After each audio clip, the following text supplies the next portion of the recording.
नमस्कार, news blast देख रहे हैं आप। मैं हूं आपके साथ दीपिका सिंह। चलिए शुरुआत करेंगे न्यूज ब्लास्ट खबरों की। अमेरिका में अमीरों की सूची में 4 भारतवंशी हैं, जिसमें नाम जो शामिल हैं वो जयश्री उल्लास का है, इंदिरा नुई है, नीरजा सेठी और नेहा नरखेड़े के नाम शामिल है इस सूची में। फोर्ब्स ने अमेरिका की 100 सबसे अमीर सेल्फ मेड महिलाओं में नामित किया है। अरबों डॉलर की है इन महिलाओं की कुल संपत्ति। चारों महिलाओं को अमेरिका के 100 सबसे सफल एंटरप्रेन्योर माना गया है। एग्जीक्यूटिव और एंटरटेनर की सूची में शामिल किया गया है इनको। Computer networking firm Arista networks की अध्यक्ष व सीईओ हैं जयश्री उल्लाल। नीरजा है आईटी परामर्श आउटसोर्सिंग फर्म सिंटे व क्लाउड कंपनी कॉन्फ्लुएंट की सह संस्थापक। वहीं इंदिरा नुई हैं पैप्सिको की पूर्व अध्यक्ष और सीईओ। भारतवंशी जो इस सूची में जिनका नाम शामिल है, 4 नाम शामिल है अमेरिका में अमीरों की सूची में, और खासतौर पर महिलाओं के नाम इसमें शामिल हैं। जयश्री उल्लाल, इंदिरा नुई, नीरजा सेठी और नेहा नरखेड़े के नाम इस सूची में शामिल हैं। और गर्व की बात भारत के लिए, फोर्ब्स ने अमेरिका की 100 सबसे अमीर सेल्फ मेड महिलाओं में इन्हें नामित किया है। अरबों डॉलर की है इन महिलाओं की कुल मिलाकर संपत्ति। चारों महिलाओं को अमेरिका के 100 सबसे सफल एंटरप्रेन्योर माना गया है। एग्जीक्यूटिव और एंटरटेनर की सूची में इन्हें शामिल किया गया है। Computer networking firm Arista networks की अध्यक्ष व सीईओ हैं जयश्री उल्लाल। तो वहीं अगर नीरजा की बात करें तो नीरजा हैं आईटी परामर्श आउटसोर्सिंग फर्म सिंटे व क्लाउड कंपनी कॉन्फ्लुएंट की सह संस्थापक। वहीं इंदिरा नुई हैं पैप्सिको की पूर्व अध्यक्ष और सीईओ। और अब बात करेंगे मुख्यमंत्री अशोक गहलोत की सरकार की गुड गवर्नेंस की। दरअसल बजट घोषणाओं की क्रियान्विति पर सीएम गहलोत का पूरा फोकस है। उदयपुर और कोटा विकास प्राधिकरण गठन की तैयारियां अब तेज है। राजस्थान विधानसभा के आगामी सत्र में विधेयक रखे जाएंगे। दोनों प्राधिकरण के गठन के लिए रखे जाएंगे विधेयक। यूडीएच और विधि विभाग ने कानून का जो प्रारूप है वो तैयार किया है। विधि विभाग की ओर से रखे जाएंगे सदन में ये विधेयक, जिनको तैयार किया जा रहा है। पूरी तैयारी है इसको लेकर सरकार की। सीएम गहलोत ने बजट में इसकी घोषणा की थी। अब इन दोनों प्राधिकरणों के गठन की बजट में घोषणा मुख्यमंत्री ने की थी। अब उस पर अमल किया जाएगा। अब आगामी सत्र में ये विधेयक पेश किए जाएंगे। राजस्थान विधानसभा का आगामी सत्र जो है वो 14 जुलाई से शुरू होने वाला है, लेकिन सत्र की शुरुआत से पहले सरकार की पूरी तैयारी हो, यही कोशिश की जा रही है सरकार की तरफ से। क्योंकि दूसरी तरफ भारतीय जनता पार्टी भी फुल एक्टिव मोड में नजर आ रही है। मौजूदा सरकार को तमाम मुद्दों पर वो घेरती नजर आ रही है। ऐसे में सरकार को विपक्ष पूरी तरीके से ना घेर पाए, इसलिए अपनी तैयारी सरकार कर रही है। बजट घोषणाओं की क्रियान्विति पर सीएम अशोक गहलोत का खास तौर पर फोकस है। फोकस इस बात को लेकर भी है कि जो बजट में घोषणाएं की थी उनको जल्द से जल्द पूरा कर दिया जाए। और आपने देखा होगा जिस तरीके से हस्तांतरित राशि भी मुख्यमंत्री की तरफ से आज भी की गई है। पेंशन धारकों के खातों में राशि को ट्रांसफर किया गया मुख्यमंत्री की तरफ से। हालांकि उदयपुर और कोटा विकास प्राधिकरण गठन की तैयारी भी अब तेज है, काफी इस पर भी कार्य चल रहा है। राजस्थान विधानसभा के आगामी सत्र में ये जो विधेयक हैं जो तैयार किए जा रहे हैं वो रखे जाएंगे। दोनों प्राधिकरण के गठन के लिए ये विधेयक रखे जाएंगे। यूडीएच और विधि विभाग ने कानून का प्रारूप तैयार किया है। विधि विभाग की ओर से रखे जाएंगे सदन में ये विधेयक, और सीएम अशोक गहलोत ने बजट में इनकी घोषणा की थी। इन दोनों प्राधिकरणों के गठन की बजट में घोषणा मुख्यमंत्री की तरफ से की गई थी। राजस्थान विधानसभा का आगामी सत्र 14 जुलाई से शुरू होने जा रहा है। प्रदेश कांग्रेस प्रभारी सुखजिंदर सिंह रंधावा जयपुर में हैं। अब से थोड़ी देर पहले ही वो जयपुर पहुंच चुके हैं और अब 2 से 3 दिन जयपुर में ही रहेंगे प्रदेश प्रभारी सुखजिंदर सिंह रंधावा। कल कांग्रेस के देशव्यापी प्रदर्शन मौन सत्याग्रह में वो शामिल होंगे। 13 जुलाई को पीसीसी मुख्यालय पर बैठक में वो शामिल होंगे। साथ ही साथ कांग्रेस ब्लॉक अध्यक्ष की बैठक में शामिल होंगे रंधावा। उसके बाद पीसीसी की नई कार्यकारिणी की वो बैठक ले सकते हैं। और साथ ही साथ जयपुर एयरपोर्ट पर मीडिया से खास बातचीत में रंधावा ने कहा है कि पार्टी के शीर्ष नेतृत्व ने बैठकर सबकी बातों को सुना है। सभी की बातों को ध्यान में रखते हुए पीसीसी की कार्यकारिणी का गठन हुआ है। क्योंकि आपने देखा होगा हाल ही में जंबो सूची भी कांग्रेस की तरफ से जारी की गई है। अब बूथ स्तर से लेकर प्रदेश स्तर तक टीम खड़ी हो चुकी है। सब मिलकर आने वाले चुनाव की तैयारियों में जुटेंगे। युवाओं और महिलाओं को भी कार्यकारिणी में स्थान दिया गया है। सब मिलकर अपनी अपनी जिम्मेदारी के हिसाब से पार्टी के लिए काम करेंगे। सुखजिंदर सिंह रंधावा ने ये कहा है। जयपुर आगमन प्रभारी रंधावा का हो चुका है। मीडिया से मुखातिब हुए, इन तमाम बातों का उन्होंने जिक्र किया। कहा कि जो पद खाली चल रहे थे, कार्यकारिणी का गठन भी हमने कर दिया है। युवा हों या महिलाएं हों, सभी को कार्यकारिणी में जगह दी गई है और सभी अपनी जिम्मेदारियों का निर्वहन करेंगे, ऐसा उन्हें विश्वास है। अब 2 से 3 दिन जयपुर में ही प्रदेश प्रभारी रंधावा रहने वाले हैं और इस दौरान बैठकें वो लेंगे। कल की अगर बात की जाए तो कल कांग्रेस के देशव्यापी प्रदर्शन मौन सत्याग्रह में वो शामिल होंगे। 13 जुलाई को पीसीसी मुख्यालय पर बैठक में शामिल होंगे रंधावा। कांग्रेस ब्लॉक अध्यक्ष की बैठक में शामिल होंगे रंधावा। साथ ही साथ उसके बाद पीसीसी की नई कार्यकारिणी की वो बैठक ले सकते हैं। जयपुर एयरपोर्ट पर मीडिया से खास बातचीत भी उन्होंने की और कहा कि पार्टी के शीर्ष नेतृत्व ने बैठकर सबकी बातों को सुना है, उसके बाद ही निर्णय लिया गया है। सभी की बातों को ध्यान में रखते हुए पीसीसी की कार्यकारिणी का गठन हुआ है। अब बूथ स्तर से लेकर प्रदेश स्तर तक टीम खड़ी हो चुकी है। सब मिलकर आने वाले चुनाव की तैयारियों में जुटेंगे, कार्य करेंगे जिससे पार्टी को जीत हासिल हो। एक बार फिर से युवाओं और महिलाओं को भी कार्यकारिणी में स्थान दिया गया है। सब मिलकर अपनी अपनी जिम्मेदारी के हिसाब से पार्टी के लिए काम करेंगे। भारतीय विदेश सेवा के 2 अफसरों की नियुक्ति। आईएफएस मनीष गुप्ता होंगे घाना में भारत के अगले उच्चायुक्त। भारतीय विदेश सेवा के 1988 बैच के अधिकारी हैं मनीष गुप्ता। अभी सिडनी में भारत के महावाणिज्य दूतावास में हैं महावाणिज्य दूत। वहीं आईएफएस देवेश उत्तम को लिथुआनिया में भारत का अगला राजदूत बनाया गया है। अभी विदेश मंत्रालय में संयुक्त सचिव के रूप में कार्यरत हैं देवेश उत्तम। ये 2 नियुक्तियां हुई हैं। भारतीय विदेश सेवा के 2003 बैच के अधिकारी हैं देवेश उत्तम। दोनों अधिकारियों के जल्द ही कार्यभार संभालने की उम्मीद जताई जा रही है और दोनों ही ये जो नियुक्तियां हुई हैं बेहद अहम है। भारतीय विदेश सेवा के 2 अफसरों की नियुक्ति की गई है। आईएफएस मनीष गुप्ता घाना में भारत के अगले उच्चायुक्त होंगे। भारतीय विदेश सेवा के 1988 बैच के मनीष गुप्ता अधिकारी हैं जिनको ये अहम जिम्मेदारी दी गई है। अभी सिडनी में भारत के महावाणिज्य दूतावास में हैं महावाणिज्य दूत वो। वहीं आईएफएस देवेश उत्तम को लिथुआनिया में भारत का अगला राजदूत बनाया गया है। अभी विदेश मंत्रालय में संयुक्त सचिव के रूप में कार्यरत हैं देवेश उत्तम। भारतीय विदेश सेवा के 2003 बैच के अधिकारी हैं देवेश उत्तम। दोनों अधिकारियों के जल्द ही कार्यभार संभालने की उम्मीद जताई गई है। तो देखिए, नेपाल में हेलीकॉप्टर क्रैश हुआ। हादसे में पायलट समेत 6 विदेशियों की मौत हो चुकी है। हेलीकॉप्टर के मलबे के पास से बरामद किए गए हैं शव। हालांकि पहले ये पता चला कि हेलीकॉप्टर का कुछ पता नहीं चल पा रहा है, उसके बाद पता चलता है कि हेलीकॉप्टर क्रैश हुआ है। कई लोगों की जान भी चली गई है। पायलट समेत 6 विदेशियों की मौत हुई है इस हादसे में। हेलीकॉप्टर के मलबे के पास से शव बरामद किए गए हैं। सीनियर कैप्टन छेट गुरुंग उड़ा रहे थे हेलीकॉप्टर। मैक्सिको के 5 नागरिक भी हेलीकॉप्टर में सवार थे। आज सुबह माउंट एवरेस्ट के करीब लापता हुआ था यह हेलीकॉप्टर। सुबह 10:04 सुक्री से काठमांडू के लिए इस हेलीकॉप्टर ने उड़ान भरी थी।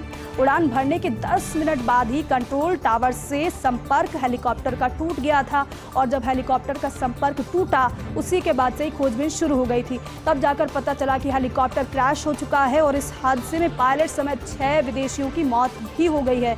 हेलीकॉप्टर के मलबे के पास से शव भी बरामद किए गए हैं। सीनियर कैप्टन छेट गुरुंग हेलीकॉप्टर को उड़ा रहे थे। मैक्सिको के 5 नागरिक भी इस हेलीकॉप्टर में सवार थे और आज सुबह माउंट एवरेस्ट के करीब हेलीकॉप्टर ये लापता हुआ था। सुबह 10:04 पर सुक्री से काठमांडू के लिए इस हेलीकॉप्टर ने उड़ान भरी थी लेकिन हादसे का शिकार हो गया। उड़ान भरने के 10 मिनट बाद ही कंट्रोल टावर से इस हेलीकॉप्टर का संपर्क टूट गया था। बात अब कर लेते हैं आफत की बारिश की। आफत की बारिश इसीलिए क्योंकि हिमाचल, उत्तराखंड और पंजाब में भारी बारिश हो रही है जिसकी वजह से आफत ही आफत नजर आ रही है। रेस्क्यू के लिए अलर्ट पर वायुसेना के हेलीकॉप्टर है। हिमाचल के कुल्लू में वायुसेना ने हालात का जायजा लिया है। वायुसेना ने बाढ़ प्रभावित इलाकों का जायजा लिया है। हिमाचल के लिए अलर्ट पर सरसावा चंडीगढ़ एयरबेस है। उत्तराखंड के लिए बरेली सरसावा एयरबेस अलर्ट पर है और हालात ऐसे हो गए हैं कि घर की घर उजड़ गए हैं। लोगों की परेशानी लगातार बढ़ती जा रही है और यही वजह है कि यहाँ पर रेस्क्यू के लिए अलर्ट पर वायुसेना के हेलीकॉप्टर भी रखे गए हैं। आप इसी बात से अंदाज़ा लगा सकते हैं। हिमाचल के कुल्लू में वायुसेना ने हालात का जायजा लिया है। काफ़ी कुछ उजड़ चुका है, सब कुछ तहस नहस हो चुका है। बाढ़ की वजह से, लगातार बारिश होने की वजह से बाढ़ के हालात उत्पन्न हो गए। हिमाचल के हालात सबसे ज़्यादा ख़राब है। पंजाब हो या फिर हरियाणा हो, दिल्ली हो, दिल्ली में भी लगातार बारिश हुई है। यहाँ तक कि यमुना खतरे के जलस्तर के निशान को पार कर चुकी है और इसलिए बाढ़ जैसे हालात घोषित कर दिए गए दिल्ली में। वायुसेना ने बाढ़ प्रभावित इलाकों का हालांकि जायजा भी लिया है। हिमाचल के लिए अलर्ट पर सरसावा चंडीगढ़ एयरबेस है। उत्तराखंड के लिए बरेली सरसावा एयरबेस अलर्ट पर है। ईडी डायरेक्टर संजय कुमार मिश्रा को सुप्रीम कोर्ट से झटका लगा है और ये बड़ा झटका है। कार्यकाल बढ़ाने के खिलाफ याचिकाओं पर सुप्रीम कोर्ट का फैसला सामने आया। सुप्रीम कोर्ट ने ईडी निदेशक को तीसरा एक्सटेंशन देने का आदेश रद्द कर दिया। सुप्रीम कोर्ट ने मिश्रा को 31 जुलाई तक कार्यकाल पूरा करने को कहा है। जस्टिस BR गवाई की अध्यक्षता वाली 3 जजों की पीठ का ये फैसला है। कांग्रेस की जनरल सेक्रेटरी जया ठाकुर व अन्य ने ये याचिका दायर की थी, जिस पर सुनवाई हुई और उसके बाद कोर्ट का फैसला आया। 18 नवंबर को खत्म होना था संजय मिश्रा का कार्यकाल। अब 31 जुलाई तक ही ईडी निदेशक पद पर मिश्रा रहेंगे।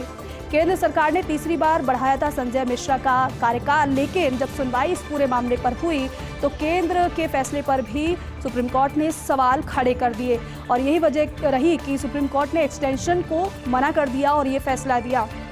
ईडी डायरेक्टर संजय कुमार मिश्रा को सुप्रीम कोर्ट से आज बड़ा झटका लगा है। कार्यकाल बढ़ाने के खिलाफ जो याचिका दायर की गई थी, सुप्रीम कोर्ट का फैसला उस पर आया। सुप्रीम कोर्ट ने साफ तौर पर ईडी निदेशक को तीसरा एक्सटेंशन देने का आदेश रद्द कर दिया है। सुप्रीम कोर्ट ने मिश्रा को 31 जुलाई तक कार्यकाल पूरा करने को कहा है। जस्टिस BR गवाई की अध्यक्षता वाली 3 जजों की पीठ का ये फैसला रहा। कांग्रेस की जनरल सेक्रेटरी जया ठाकुर व अन्य ने याचिका दायर की थी और जिस याचिका पर सुनवाई भी हुई। 18 नवंबर को खत्म होना था संजय मिश्रा का कार्यकाल। वृद्ध सरिस्का का सपना होगा साकार और ये बेहद महत्वपूर्ण। वन विभाग ने राज्य सरकार को प्रस्ताव भेजा है। सरिस्का में अलवर, जयपुर व दौसा के ब्लॉक जोड़ने की तैयारी है। राजगढ़ और अलवर रेंज का बड़ा हिस्सा सरिस्का का पार्ट होगा। जयपुर नॉर्थ का बड़ा हिस्सा भी होगा सरिस्का में शामिल। दौसा की बांदीकुई रेंज को भी सरिस्का में शामिल करने का प्रस्ताव है। वर्तमान में सरिस्का का 881 वर्ग किलोमीटर का क्षेत्र हो जाएगा 1.5 गुना ज्यादा। मुख्य वन्यजीव प्रतिपालक के स्तर पर राज्य सरकार को प्रस्ताव भेजा गया है। राज्य सरकार की मंजूरी के बाद अधिसूचना जारी की जाएगी और वर्तमान की अगर बात की जाए तो वर्तमान में सरिस्का में बाघों की संख्या 30 स्तर पर पहुंची है।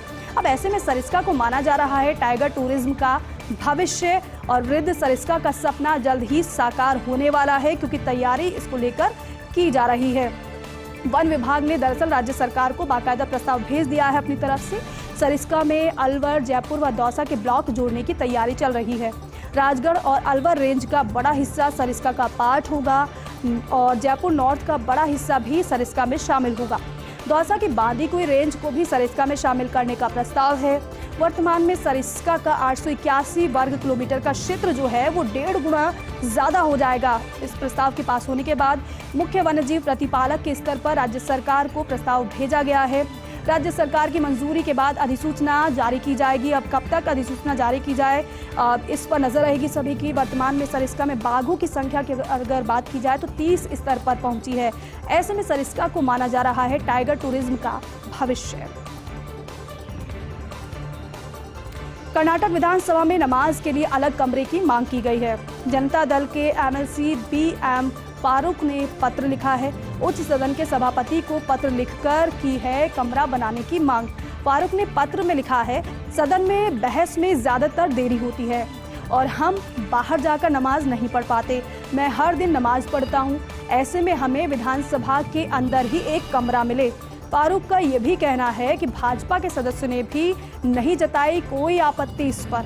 हालांकि अभी तक सभापति ने नहीं दिया अनुरोध का जवाब। अब इस पर कानून और संसदीय कार्य मंत्री HK पाटिल ने सदन में कहा है, सभापति और हितधारकों के साथ एक बैठक करेंगे और मांग पर निर्णय लेंगे। सीआई मुकेश कानूनगो हत्याकांड में कोर्ट का बड़ा फैसला।